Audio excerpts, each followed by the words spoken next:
চলুন আমরা আজকে ল্যান্ড করব অ্যামাজন জঙ্গলে।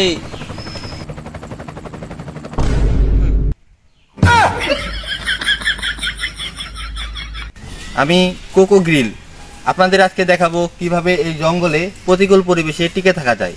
যদিও এই জঙ্গলে কোনো হিংস্র পশু পাখি নাই, কিন্তু প্রত্যেক বছর এইখানে অনেক মানুষ টিকটক করতে আসে।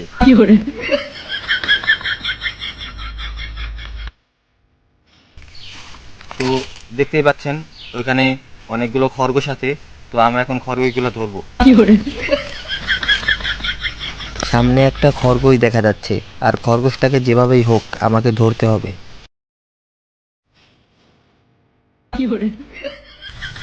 তো দেখতেই পাচ্ছেন বিভিন্ন ধরনের খরগোশ। তো এই জঙ্গলে অনেক প্রকারের খরগোশ আছে।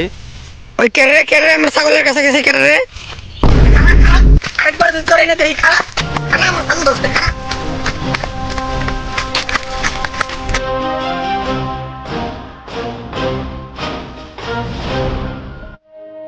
এই প্রতিকূল পরিবেশে আপনি যদি খাবার না পান, তাহলে আপনি ফুড পান্ডার কাছ থেকে বিরিয়ানি অর্ডার করে খেতে পারেন।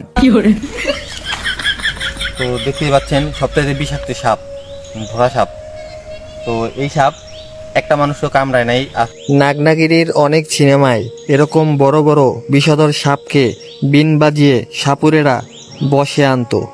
আপনি যদি ভাবেন যে সাপ দেখে আপনি পালাবেন, তাহলে আপনি বোকা, কারণ আপনার তো সাপের সাথে সেলফি তোলা উচিত। প্রতিকূল পরিবেশে টিকে থাকতে হলে আপনাকে অনেক কৌশল অবলম্বন করতে হবে, আপনাকে অনেক টেকনিক জানতে হবে।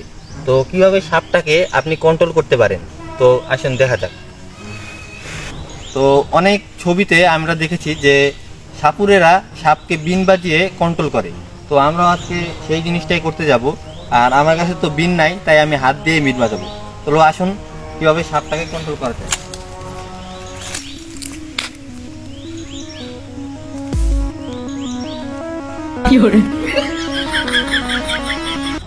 একবার এরকম এক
খেয়ে এসেছি, কিন্তু আমার তাও অনেক ক্ষুধা পেয়েছে। তো চলুন দেখা যাক খাবারের কি পাওয়া যায়। আসুন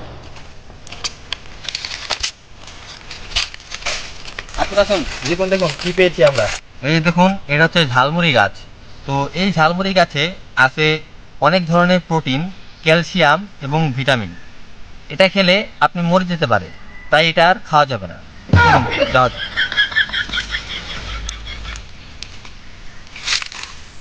শুনতে পাচ্ছেন? এটা নিশ্চয়ই একটা বাদরের আওয়াজ। ওই দেখুন গাছের উপর একটা বাদর।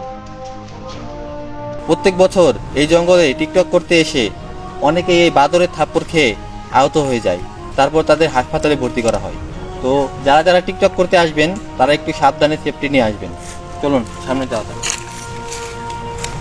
তো এরকম জঙ্গলে যদি আপনি আটকে পড়েন, তাহলে আপনাকে দিক নির্ণয় করাটা শিখতে হবে। কারণ কোন দিকে আপনি যাবেন এটা যদি আপনি না জানেন, তাহলে আপনি কখনোই আপনার বাড়ি ফিরতে পারবেন না। তো আমি যখন কামলাপুরতে জয়েন করেছিলাম, তো সেখানে আমি একটা টেকনিক শিখেছিলাম যে কিভাবে কম সময়ে খুব তাড়াতাড়ি আপনি দিক ঠিক করতে পারবেন যে আপনি কোন দিকে যাচ্ছেন। তো প্রথমে একটা সার্কেল দিতে হবে। আর আপনারা যারা বীজগণিত ভালো পারেন না, তারা কখনোই এই দিক নির্দেশটা করতে পারবেন না, কারণ এখানে a + b হোল স্কয়ারের সূত্র লাগবে। এবং পিথাগোরাসের সূত্র লাগবে, ত্রিকোণমিতির সূত্র লাগবে, ক্যালকুলাসের সূত্র লাগবে। সব সূত্র ব্যবহার করে আপনাদের দিক নির্দেশটা করতে হবে। আর এখানে প্রথমে গোল দিবেন, দেওয়ার পরে সূর্যের ছায়ার মাঝখানে একটা কাঠি রাখবেন। রাখার পরে দেখবেন কাঠিটার ছায়া কোন পাশে পড়তেছে। যদি এইখানে পড়ে তাহলে এখানে একটা চিহ্ন দিবেন। দেওয়ার পরে কাঠিটাকে এখানে এভাবে ঘুরাবেন। আর আমি এত কষ্ট করতেছি কেন? আমার কাছে তো মোবাইলে আছে, আর মোবাইলে তো কম্পাস থাকেই। এই যে এটা উত্তর দিক, চলুন যাওয়া যাক।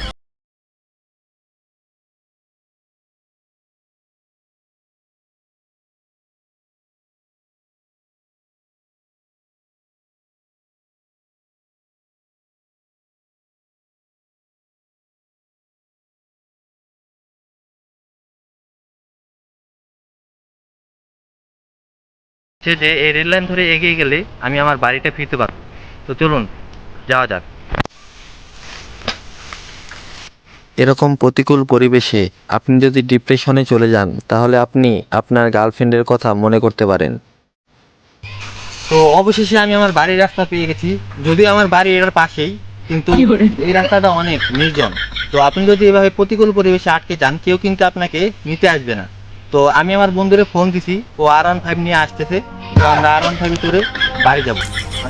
অ্যাডভেঞ্চারে যাওয়ার আগে আপনাকে চালাকি করে বাসা থেকে খাবার, গ্যাস লাইট, আগুন এবং পানি সাথে করে নিয়ে তারপরে বেরোতে হবে।